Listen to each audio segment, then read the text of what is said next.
Die Überlebensstrategie mancher Menschen basiert darauf, sich dauerhaft der Lebensenergie anderer zu bedienen, sich ihre praktische oder materielle Hilfe dauerhaft zu eigen zu machen.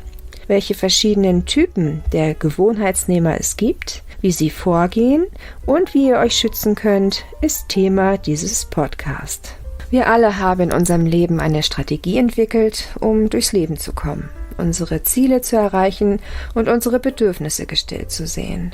Die Merkmale, die ich gleich schildern werde, können bei jedem von uns im Leben mal auftauchen. Der Unterschied zu den Gewohnheitsnehmern besteht jedoch darin, dass es sich dann um eine gelegentliche Handlung handelt, während es bei den gemütlichen Gewohnheitsnehmern eine dauerhafte Taktik darstellt. Das macht sie nicht per se zu schlechten Menschen, jedoch erschweren sie durch diese Handlung anderen Menschen das Leben und diese müssen, um sich selbst zu schützen und nicht ausgebeutet zu werden, dieses Handlungsprinzip erkennen und Maßnahmen ergreifen. Die Ausnutzung kann auf seelischer oder materieller Basis oder auch durch die Inanspruchnahme von Dienstleistungen erfolgen.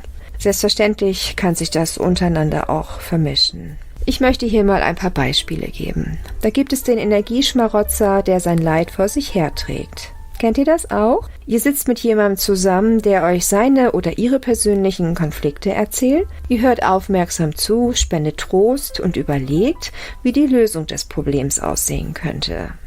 Später erfahrt ihr dann, dass genau das gleiche Thema bereits seit langer Zeit und schon sehr oft bei vielen Leuten auf den Tisch gepackt wurde. Es geht diesen Menschen also nicht darum, in einer von Verzweiflung geprägten Situation einen Ausweg zu finden, sondern sie tragen ihr Leid vor sich her, um damit Aufmerksamkeit zu generieren, sich in den Mittelpunkt zu stellen und um Vorteile zu erlangen. Diese Taktik stellt eine manipulative, indirekte Aufforderung dar, nämlich kümmere dich um mich. Als Gegenleistung erhaltet ihr dann Schmeicheleien und verbalen Dank. Wenn ihr dann jedoch irgendwann nicht mehr bereit seid, zur Verfügung zu stehen, werdet ihr moralisch erpresst. Schau, wie schlecht es mir geht, weil du dich nicht um mich kümmerst. Oder ihr werdet bei anderen Menschen verleumdet, um damit entweder Druck durch andere auf euch auszuüben, damit ihr wieder in eure Rolle schlüpft, oder als Vergeltung dafür, dass ihr das eben nicht mehr tut. Ebenso gibt es die Ausbeutung auf materieller Ebene oder durch Dienstleistungen. Die betreffende Person gibt sich hilflos oder arm, während sie in Wirklichkeit eure Hilfe oder Geschenke nicht wirklich aus Not in Anspruch nimmt, sondern schlichtweg zu faul oder zu geizig ist, selbst zu investieren. Während ihr also großzügig oder dienstbar zur Verfügung steht, wird die eigene Kraft geschont oder darin investiert, um anderswo Profit zu erlangen. Hilfsbereitschaft, die praktische Nächstenliebe ist etwas Edles und Wertvolles. Daher ist es umso wichtiger, dass man sich dieser nicht ohne wirklicher Notwendigkeit bedient. Gewohnheitsnehmer sind geübt darin zu nehmen. Der Geber, der Lastenträger ist es nicht.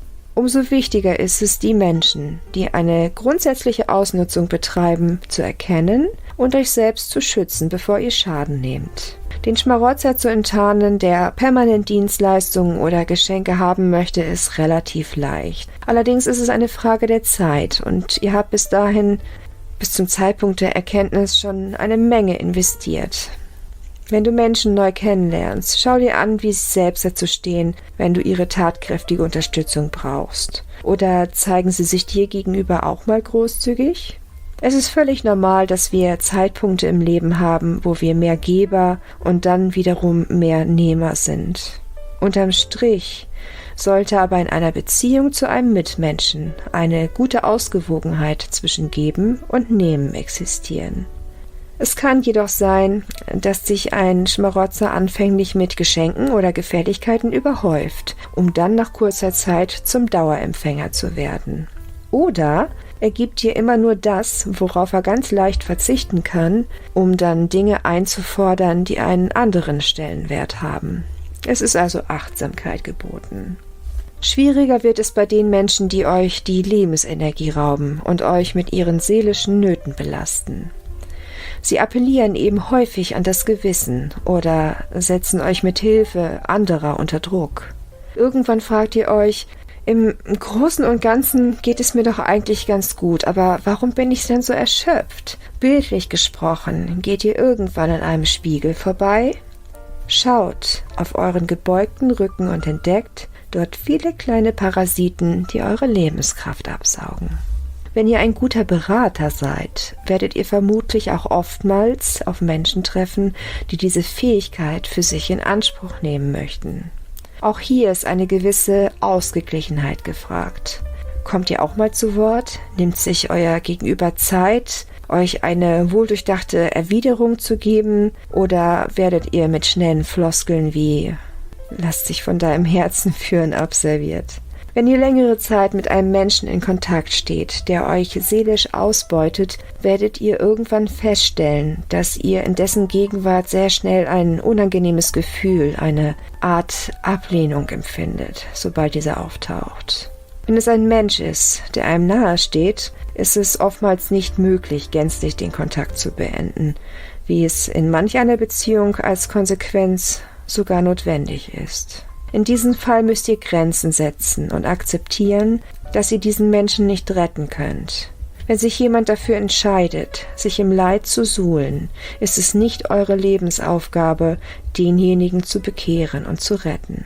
Wenn ihr es mit einem Energieschmarotzer dieser Art zu tun habt, ist es wichtig, dass ihr euch nicht für seine zum x-ten Mal vorgetragenen Sorgen ereifert. Bleibt nüchtern in der Erwiderung, sparsam mit Reaktionen darauf.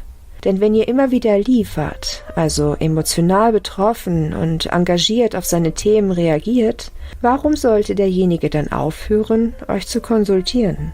Eine ähnliche Handhabung empfehle ich auch bei Geschenken oder Dienstleistungen. Ihr müsst für euch ein Maß festlegen, was ihr in der jeweiligen Beziehung zu geben bereit seid und dieses dann auch einhalten. Dazu gehört manchmal Nein sagen und dabei bleiben oder nur so weit dienlich zu sein, wie es euch nicht so sehr erschöpft. Gegebenenfalls, wenn sich jemand deutlich als Dauernehmer entpuppt hat, muss man auch ein grundsätzliches Nein in Erwägung ziehen. Denn Schmarotzer sind abhängig von ihrer Fähigkeit, dich zu beanspruchen, und sie beherrschen ihr Handwerk. Hilfsbereitschaft und Großzügigkeit sind edle Eigenschaften, ohne die unsere Gesellschaft nicht auskommt. Es ist daher wichtig, diese Eigenschaften trotz schlechter Erfahrung beizubehalten. Meine persönliche Meinung ist, lieber einmal zu viel geben, als einer tatsächlich bedürftigen Person den Rücken zu kehren.